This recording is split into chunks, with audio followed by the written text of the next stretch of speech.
ما الفرق؟ العلم.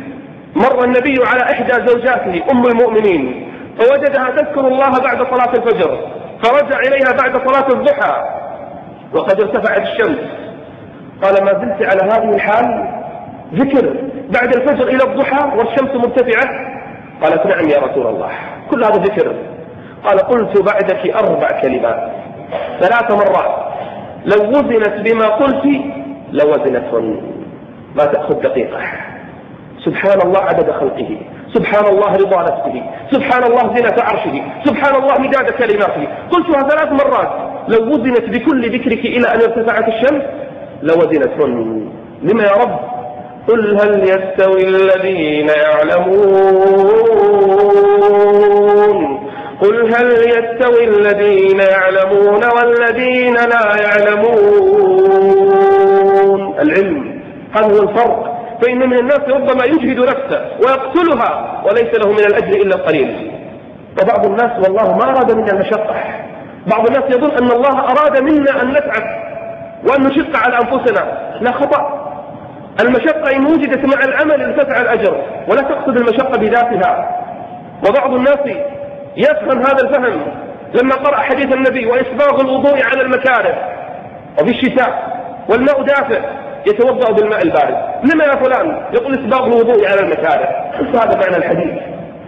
إن أكرهت على ماء بارد في الشتاء وحار في الصيف اصبر وتحمل، فالأجر يعظم، ولا تتعمد المشقة. لا يريد الله ليجعل عليكم من حرج.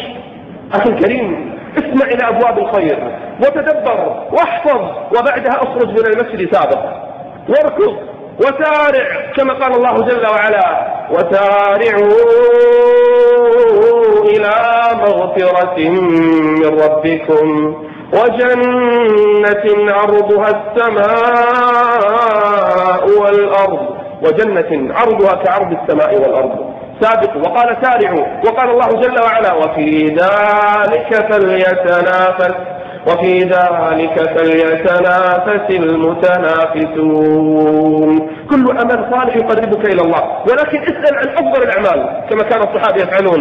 ما أحب الأعمال إلى الله؟ لأن العمر قصير والفترة محدودة والأوقات ضيقة ولن تستطيع أن تدرك كل الأعمال. اسأل عن أفضلها. تريد حسنة ب10 أمثالها مباشرة بنصف دقيقة أكثر من 1000 حسنة. من قرأ حرفا من كتاب الله كتبت له حسنة، والحسنة ب10 أمثالها. لا أقول ألف لام ميم حرف، لكن ألف حرف ولام حرف وميم حرف. حسبت قل هو الله أحد وقل أعوذ برب الفلق ما تأخذ نصف دقيقة، أكثر من 1000 حسنة.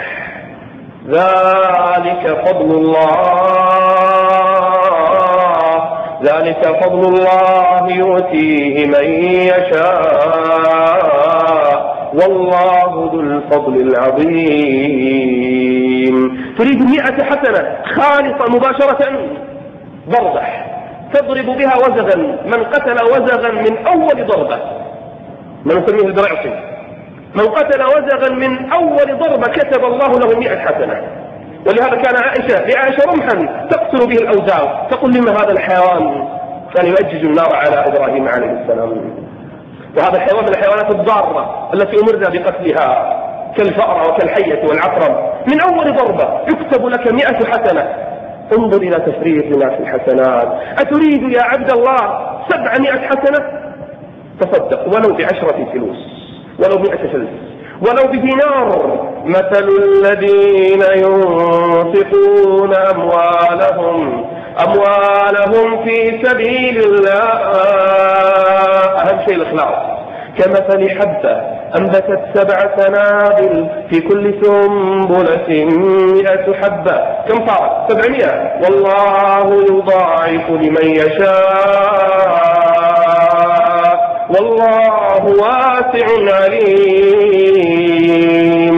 ولهذا لما قال الصحابة في الدعاء إذا كان الأجر كثير نكثر من الأعمال، ابتسم النبي وقال: الله أكثر مهما فعلت، فإن أجر الله أعظم وأجر الله عز وجل أكثر. ولكن أين العاملون؟